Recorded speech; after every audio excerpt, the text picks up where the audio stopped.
Alright, hello guys, how's it going? In today's video, we need to take a look at an upcoming snowstorm for the upper Midwest, Great Lakes, and Ohio Valley, but we also have another potential upcoming snowstorm now for the Southeast, Mid-Atlantic, and the Northeast, including all the way to the coast potentially.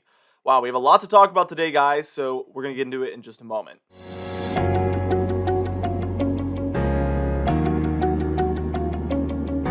Anyways, before I get into things, be sure to smash that like button, leave a comment down below, and subscribe for more weather-related content. For today's comment of the day, I want to know, do you think that an East Coast snowstorm will end up happening? Let me know in the comments down below, and I'll be picking one of those for tomorrow's video. Let's get straight into this video, and first things first, we're taking a look at our current radar imagery. This is our severe weather that was happening yesterday all the way into right now. And thankfully, it seems like there wasn't a huge tornado outbreak by any means, which is really good news. I think there was a few confirmed tornadoes, but nothing like what could have potentially happened. These situations, they can really swing either way. And sometimes we see these ones really, really overperform, and then sometimes we can, we have a reason to be thankful, and there wasn't really as much activity as expected. In this case, we had 3 tornadoes, which obviously any tornadoes is unfortunate, but this day really did have the potential to be 10 plus, 10, 20 tornadoes, something like that would have been not that surprising either. So we were on the lower side of what was possible, I think, with the setup we have. Now, the severe weather isn't over. It isn't even over for this week because we have 2 more severe weather days coming up, actually, that we'll talk about in a little bit. We also have some storminess, that's snow and rain up here for the northeastern corner of the country. We have this storminess out west where another storm is entering this region of the United States. Obviously, we have a lot of this, rain near the coast here in Southern California, some snow in the southern Sierra Nevadas there. And up in the northwest, we do have quite a bit of snowfall as well. So let's just zoom in up there real quick. We always start out with the northwest here. And as you can see, my precipitation typing turns off at a certain point here, but we do have some snowfall kind of spreading across this region, probably dropping multiple inches of snowfall there as that slowly treks across that region. Here's some storminess in the southwest here. We have a lot of rainfall actually around the Los Angeles region there, and some of the surrounding regions as well. Actually, quite a bit of moderate to heavy rainfall taking place there. As you can see, band after band hitting the Los Angeles region. Very, very interesting there. We actually have some snowfall here for southern Nevada there, and then again the Sierra Nevadas as well, the southern Sierra Nevadas taking place also. Let's zoom in here to the southeast, kind of, and we can see some storminess still continuing for this region. Again, I think what helped us is yesterday I talked about it, but there was a lot of precipitation in the areas where the severe weather was supposed to take place, and it did for the most part. But again, it did, we have a lot to be thankful for. There was only 3 confirmed tornadoes to this point, and it could have been a ton worse. And I think the reason why it wasn't on that worse end of things is because of that precipitation that was already in place yesterday morning, eating away at the potential for the storms that would happen later on. That's what we really have to thank for why it wasn't as active as what was anticipated. Now, we can see that there is some of these showers reaching the Mid-Atlantic as well here, and portions of the southeast. And this is a bit of a smaller cold front, but things will warm up actually pretty soon. We have this area of precipitation here moving offshore of the Mid-Atlantic. And then we just have these kind of scattered about showers here for a lot of the Ohio Valley and some of the regions there in New England. These are snow in some spots, rain in others, but it's really just these isolated showers that are taking place across the region. And I wouldn't be surprised to see these kind of dissipate throughout the morning hours and afternoon hours for sure. Now let's go ahead and take a look at some modeled guidance. Now this will be this morning, and let's just move this a little bit further. We could see that there is that snowfall taking place out west, some storminess there. These showers kind of dissipate up here in the northeast, and we still have this storminess down here in the southeast kind of hanging around. That's going to kind of trend in through the day today. Those thunderstorms will stick around, but as you can see, they kind of dissipate by the time we're reaching Friday or tomorrow. From the time I'm making this video, that's going to be the 31st. We're still stuck in this pattern. We've been talking about that for a while, where the storms kind of take place mostly in this region. Sometimes we get a little bit of a cold front underneath the low pressure system there. Let's just go ahead and keep going with this.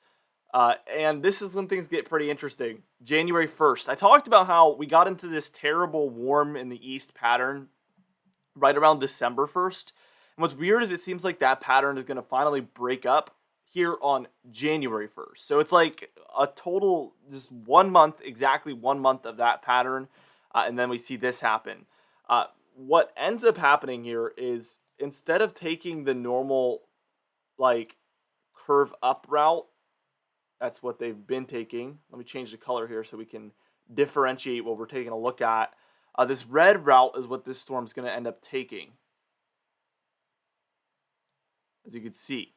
So what we're seeing take place here is there's obviously this trough is moving further and further east, and the jet stream is heading east as well. And then what you're going to see take place in a little bit is this will actually kind of transfer offshore and become a nor'easter a little bit here. The GFS model mostly has that, and we'll take a look at that in a little bit, but the European model has it also. So let's continue on with this. You can see that storm slides all the way to the coast there. And we see a lot of snowfall take place in this region generally, whereas it would typically be taking place only exclusively for here probably. And then a lot out here obviously as well. Let's continue on with this. And we could see that reform kind of happen. So we see this really take place up here. And then we see this take place here where it transfers that energy. And we see this oftentimes. And we see some snowfall there for Kentucky, Tennessee, West Virginia, a bit of Virginia as well, which is pretty interesting. But it just slides offshore on this model. It just slides right on offshore. Let's just backtrack and switch to our GFS model. I want to compare here. All right. Now, storm forms looks about the same, right? We see the snowfall in this region, Ohio Valley, Great Lakes, some of the Midwest and Great Plains as well also getting involved there. But look at what happens here. We see this one slides off out there, and then this redevelops here and goes like that. We see a lot more snowfall taking place for Kentucky, Tennessee, West Virginia. So to this point, it's actually pretty similar to what the European model showed that we saw a second ago. But this is where things get really different. And let me just zoom in on the east here. We can see heavy snowfall taking place from, I would say, Richmond, Virginia in there, DC, Philadelphia, New York City, all the way up to Boston. So this is your classic mid-Atlantic major snowstorm. We have all of these big cities included here, even Raleigh a little bit. So we do have a lot of larger areas included there, and it intensifies there for New England and slides off. So let's take a look at that total snowfall for this storm. You can see this snowfall appears from our first kind of, I don't know what you would even call it, just I guess like the first portion of this storm. We're in the blues, we have 2 to 6 inches of snowfall, purple 6 to 10, pinks are going to be your 10 to 20 inch amounts. Same story down here, we see this low pressure slide that way.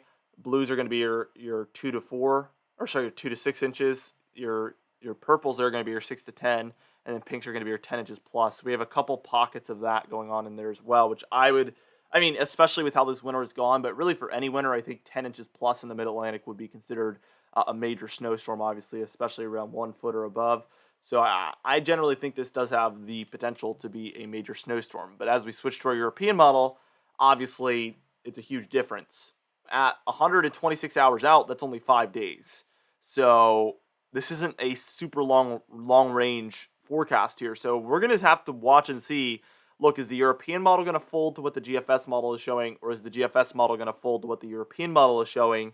European model showing practically nothing, GFS model showing a lot of stuff going on. So it's going to be the battle of two models, really. Let's continue on with our European model, though, because things do get kind of interesting here for the East as we move towards January 6th, which is a little bit longer range. But we see another low-pressure system trying to develop there for the Ohio Valley. And that one does become a bit of a northeastern snowstorm. I wouldn't call it quite a Miller A nor'easter. It's not too classic, but it does kind of move in like this, which would be a Miller B nor'easter. Miller B. Miller A would be like this. That would be your Miller A. So that's the difference there. obviously with the Miller B, you only get these areas really involved with the snowfall.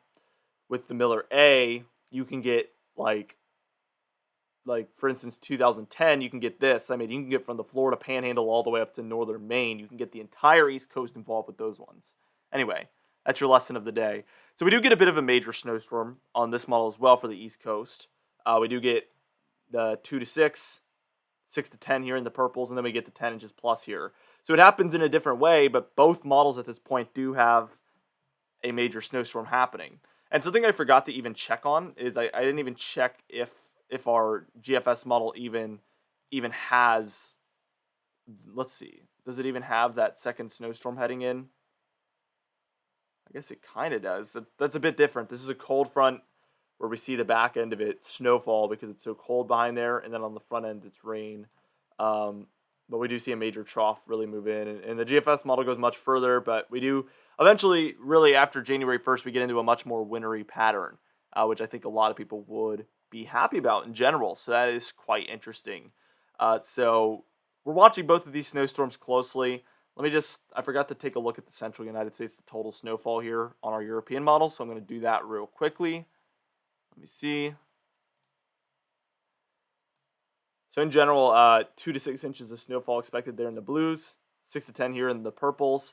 And then your pinks are going to be your 10 inches plus, but we can see that's in these instances here in Kansas and Nebraska, it's like 10.2, 11.2, 10.2, 10.3, 9.5 here, 9.5 there. So we have, in general, right around 10 inches in these pink pockets, which is where this model anticipates the heaviest bands to set up really throughout that snowstorm.